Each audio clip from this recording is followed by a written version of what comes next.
Бажаю здоров'я, шановні українці. Короткий звіт про сьогоднішній день.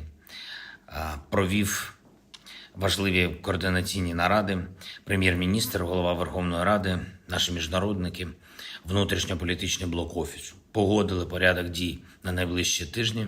Зокрема, уряд схвалив і пропонує Верховній Раді затвердити зміни до бюджету держави понад 1,5 трильйона гривень на оборону додатково.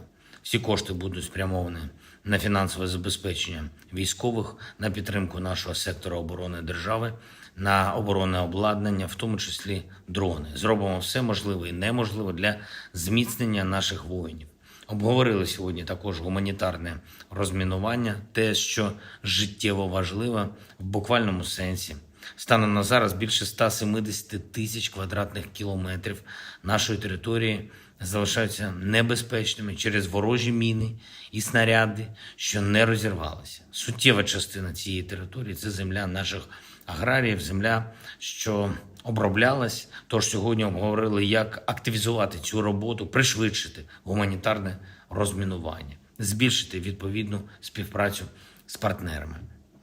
І обговорили, як підтримати наших аграріїв. Почалась вже друга посівна за час повномасштабної війни. Минулого року героїчні зусилля наших фермерів, усіх працівників і працівниць аграрної сфери дозволили зберегти українське аграрне виробництво, глобальну роль України як гаранта продовольчої безпеки. Я дякую всім, хто зробив свій внесок у це.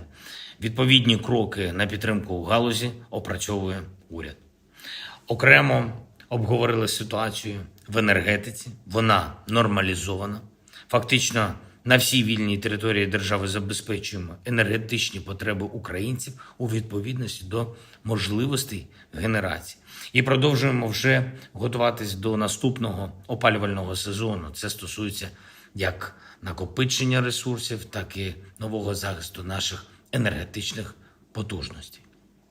Найближчі тижні плануються доволі активними з точки зору міжнародної комунікації і для того, щоб посилити нашу оборону, і для того, щоб посилити українські позиції в боротьбі за справедливість, тобто в боротьбі за покарання російських вбивців. Готуємо новини. Працюємо і над тим, щоб додати нових санкцій проти Росії. Днями, до речі, Канада зробила вагомий крок, розширивши санкції на імпорт російського алюмінію і сталі. Я дякую Канаді за це рішення, за цей сигнал міжнародної спільноти. Маємо не лише обмежити здатність держави-терориста обходити існуючі санкції, але й запроваджувати нові, щоб Росія не могла адаптуватись до глобального тиску. Чим менше буде російська здатність адаптацій до санкцій, тим швидше зможемо відновити територіальну цілісність нашої держави і повернути мир Україні. І обов'язково наші оборонці.